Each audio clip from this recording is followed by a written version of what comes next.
वसुदेव सुतम देवम कंस चाणूर मर्दनम देवकी परमानंदम कृष्णम वंदे जगत गुरु। भगवान श्री कृष्ण को जगत गुरु कहा जाता है।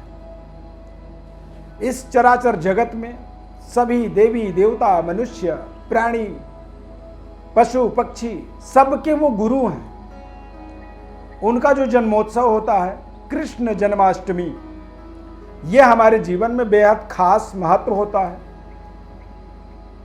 बच्चा बच्चा इसे हर्षोल्लास से मनाना पसंद करता है। 2022 में कृष्ण जन्माष्टमी का जो त्योहार है 18 अगस्त को होना चाहिए या 19 अगस्त को होना चाहिए। दरअसल भगवान कृष्ण का जो जन्म हुआ है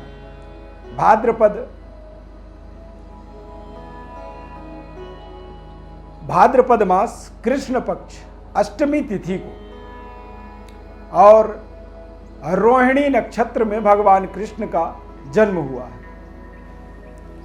यानी कि रोहिणी नक्षत्र का जो समय काल है वो 19 अगस्त को रात 1 बजे के बाद रोहिणी नक्षत्र प्रारंभ होगा। अब जब रोहिणी नक्षत्र अष्टमी तिथि को ही नहीं है तो फिर जन्माष्टमी 18 को मनाएं या 19 को। तो इस तरह का शास्त्रों में उल्लेख है कि जब यदि 19 तक भी नहीं है तो फिर 18 को ही मनाना चाहिए, क्योंकि 18 को ध्रुव और सिद्ध योग का मिश्रण है। ध्रुव और सिद्ध योग का वृद्धि योग का निर्माण हो रहा है।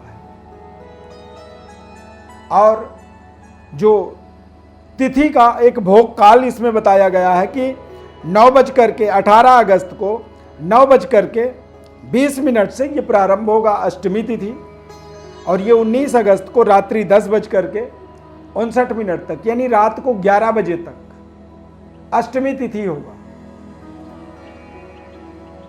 और भगवान श्री कृष्ण का जो जन्माष्टमी का जो त्योहार मनाया जाता है वो रात्रि 12 बजे, यानी कि 19 अगस्त को यदि आप मनाते हैं तो रात्रि 11 बजे तक ही अष्टमी तिथि होगा। और रोहिणी नक्षत्र को यदि आप प्राथमिकता देते हैं तो वहां पर 1 बजे के बाद रोहिणी नक्षत्र प्रारंभ होगा। तो यहां पर शास्त्र विहित जो मुहूर्त माननी चाहिए,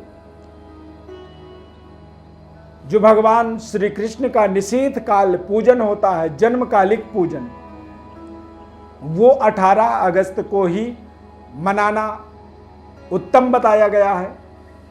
और निशीथ काल पूजन का जो समय है वो रात्रि 12 बजे से प्रारंभ होकर के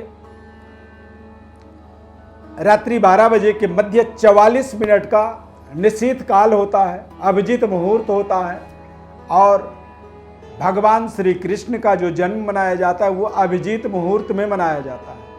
भगवान श्री कृष्ण का जन्मकालिक जो मुहूर्त था वो अभिजीत मुहूर्त था, इसीलिए रात्रि में मध्यरात्रि मिडनाइट भगवान श्री कृष्ण का जन्म उत्सव मनाना हमारे लिए लाभदायक होगा।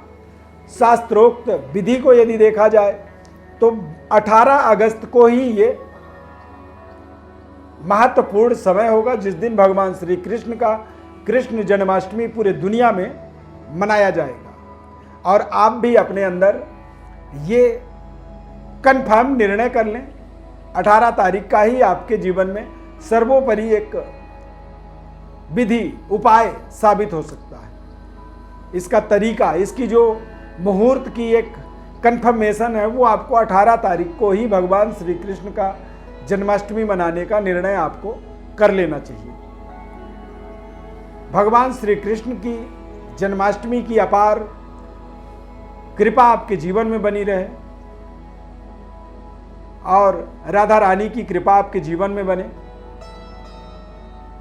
राधा कृष्ण ये दोनों जब हमारे जीवन में कृपा करते हैं तो संसार के सभी चराचर जगत के सभी जीव जंतु प्राणी मनुष्य हमारे ऊपर अपनी कृपा जरूर रखते हैं। तो भगवान कृष्ण की अपार कृपा प्राप्त हो। जन्माष्टमी की ढेर सारी शुभकामनाएं। जय श्री कृष्ण।